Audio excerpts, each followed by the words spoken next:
frères ak sèm yo, bonjour. Jodia, c'est 13 mai 2025. L'église là a célébré la Vierge Marie sous vocable Notre-Dame de Fatima. Apparition Vierge Marie dans ville Fatima dans pays Portugal yo, souvent considérée comme apparition qui pi controverse dans l'histoire l'église catholique là. Cependant, yo toujours sous conversion à pèlerinage, mais tout sous spéculation. Apparition la Vierge Marie a commencé dans Fatima dans l'année 1915 et dans l'année 1916. Yo dit yon ange qui sorti dans ciel là te paraît sous tête mon Cabeço, île centrale Portugal, bay 3 bergers qui pa kon li ak écrit et qui te pauvre. Lucia dos Santos, 10 ans, Francisco cousin li te gen seulement 9 l'année, ak Jacinta Marto 7 l'année. Bien avant Vierge Marie te paraît devant yo dans l'année 1917. Sous mon sa, apparition ange lan tan kou yon estati neige, que rayon soleil là te fait yon ti jan transparent, tap servi comme préparation théologique et spirituelle pour ti moun yo avant yo te wè Marie. Yon année après, nan côté yo relé Cova Iria, nan Aljustrel, Portugal. Moun qui présentait tête li comme ange la paix, après ça comme ange Portugal la, pral enseigner cousin yo pour yo prier bon Dieu à que Jésus, maman Marie, et puis tout pour yo prier contre blasphème. Li te parlé avec yo 3 fois et puis li te rassuré yo avant li te ba yo communion dans saison automne de l'année 1916. Pendant l'année 1917 là, côté Aridio relé Cova Iria dans Aljustrel, environ 100 km dans nord Lisbonne, Portugal, la Vierge Marie paraît pendant 6 fois devant 3 timons belges qui c'est Lucia, Francisco et Jacinta. Entre mois mai et octobre, Vierge Marie sous nom Notre-Dame dans chapelle Fatima pral transmettre bayo yo message la paix pour pénitence et conversion péché yo ensemble avec message prophétique sous fin monde lan ak l'enfer. Notre date 13 mai dans l'année 1917 vers midi, yon dame habillée tout en blanc qui te prétend li sorti dans ciel là, te paraît devant 3 timons berger yo, qui te avec mouton yo, campé sous yon ti pied chêne. Marie te calme yo, et puis li te mande yo pour yo vin ici là pendant 6 mois yon après l'autre.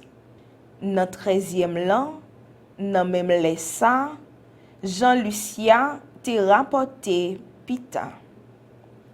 Et puis, pour prier chapelet là chaque jour, pour joindre la paix avec le monde, ak fin la guerre.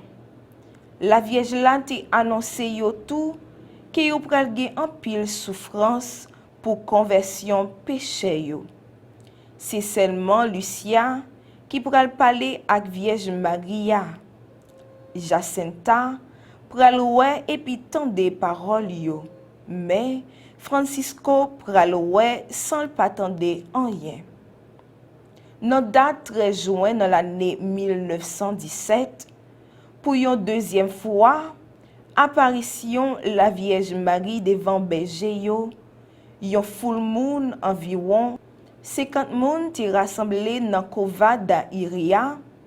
Les yo vin prier, yo témoin apparition sans yo pa wè ni tande rien. Toujours sous ti pied chaîne nan, Notre-Dame te mandé pour yo continuer prier chapelet et puis li te encouragé trois timonio pour yo apprendre, pour yo kapi bien révéler message liya les arrivé. Vierge là te recommandé dévotion pour qu'est immaculé liya pour délivrance l'humanité. Et puis, li te même rivé montrer que li entouré ak piquant qui te semblé à rentrer là-dedans que Lucia te gen pour gayer. Li pral expliquer li que n'importe moun qui adopte li a gen délivrance et puis bon Dieu a menel tant kouflet qui mettait pour décorer trône lian. Lucia pral apprendre tout que deux cousins sa yo pral mourir bientôt. Nos date 13 juillet dans l'année 1917, entouré par 2000 à 5000 moun qui riait, Lucia Francisco à Jacinta oué Vierge Marie pour troisième fois. Ça insistait encore sous la prière à conversion péché yo. Sous demande pi grand notre roi Timonio, Marie promet yon miracle dans mois octobre pour attester véracité apparition yo et puis indiquer identité li. Notre-Dame révélée dans l'histoire prophétique en trois parties. Sa yo c'est secret pi populaire Fatima yo. Berger yo te plongé dans yon vision l'enfer terrible avec yon océan di feu côté démon ak nan moun ta flotté dans di feu ya levé par flamme yo nan yon sant souffle Lucia qui te vin c'est Maria Lucia de Jésus ak immaculé t'a expliqué nan mémoire li yo. Yon premier secret qui menait dans dévotion pour que Marie. Deuxième secret pral suivre ak histoire presque apocalyptique deuxième guerre mondiale là à consécration nécessaire la Rissia by que immaculée Maria. De secret sa yo te révélé dans l'année 1941.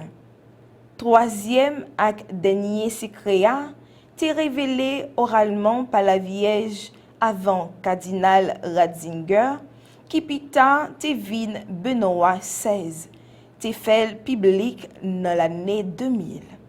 Li parlait des persécutions l'église là, ak assassinat pape là. Saint Jean-Paul II pral wè histoire tentative assassinat liant dans l'année 1981 dans ville Rome. Dans date 13 à 19 août de l'année 1917, fois ça, pas moins que 5000 fidèles ak moun qui pas de croyants t'es rassemblés dans Kova da Iria devant ti pied chaîne dans date 13 août. Mais fois ça, pas de aucun signe moun qui t'a parlé la vérité yo.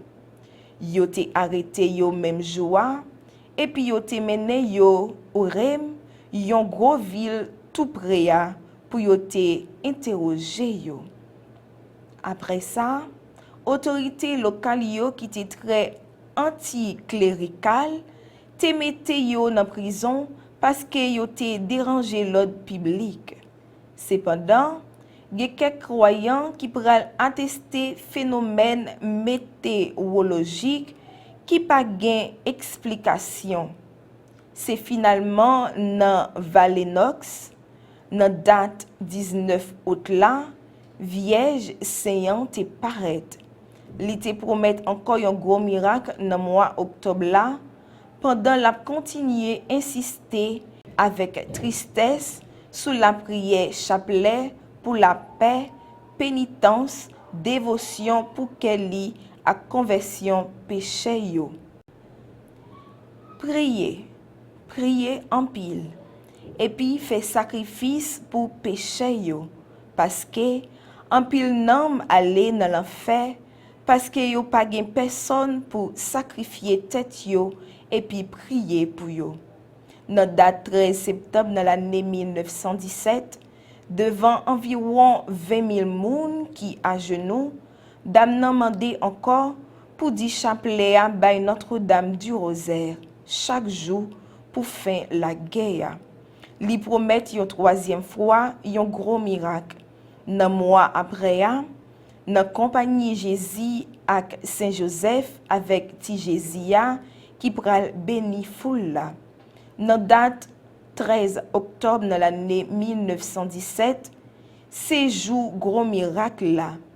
Entre 50 000 ak 70 000 croyants, moun qui pas croyants ak représentant autorité locale yo, en bas gros plusieurs centaines soldats te accueilli Lucia dos Santos ak cousin li Francisco ak Jacinta Marto nan Cova da Iria.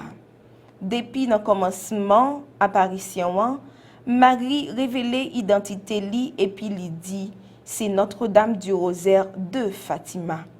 Li te mandé bien vite pour yo bâti yon chapelle sous terre aride ak sec ça et puis li te promet yon fin imminent dans la guerre en Europe. Pour énième fois, li insistait pour réciter chapelet à chaque jour avant de retourner dans le ciel. Dans le moment ça, gros miracle soleil là commencé. Ça te ba impression que l'étape descend et puis virer sous tête li. Presque frappé la terre, c'est Maria Lucia de Jésus et que Immaculea t'a écrit. Plusieurs années après, au côté soleil là, Saint Joseph ak ti Jésia ensemble ak Vierge Maria, habillé en blanc ak yon manteau bleu, Saint Joseph ak ti Jésus te semblé à béni monde lan ak geste melio sous forme yon croix. Lucia t'a dit, moi te ouais Seigneur moyen ak la Vierge Marie qui te ban moins impression que li c'est la Vierge Marie contre toute douleur. Apparition ça te disparaître. Après moi te ouais Vierge Maria encore sous aspect Vierge Marie dans mon Carmel. Miracle ça, pas aucune explication astronomique ou soit scientifique qui crédible. Kounya, en pile monde converti ak en pile guérison faite sans explication nan jou ça. Jodia, Notre-Dame de Fatima, c'est premier sanctuaire Marianne dans le pays Portugal en termes de quantité pèlerins ak visiteurs annuels. Li te recevoir presque 5 millions de pèlerins dans l'année 2022. Ça qui vient faire lycée dans Sainte Maria qui pi populaire dans le monde là et même 4e site pèlerinage catholique qui pi visiter après Guadeloupe, Mexique, Vatican ak Lourdes en France. En pile moun vini parce que yo dévoué ou bien tout simplement comme visiteur. Apparition 1917 yo te yon source en pile févère ak plusieurs moments importants pendant l'année. Pèlerinage 13 mai, fête Notre-Dame de Fatima qui toujours réunit plusieurs milliers de pèlerins. Pèlerinage 13 août là qui réunit en pile fidèles ak immigrants portugais ak pèlerinage 13 octobre là qui était chargé ak févère tout. Notre-Dame de Fatima, reine de la Sainte Église, priez pour nous. Radio Télé Petitement Marie, Famille Petitement Marie, ak Bleu Production, souhaiter tout chrétien catholique bonne fête Notre-Dame de Fatima.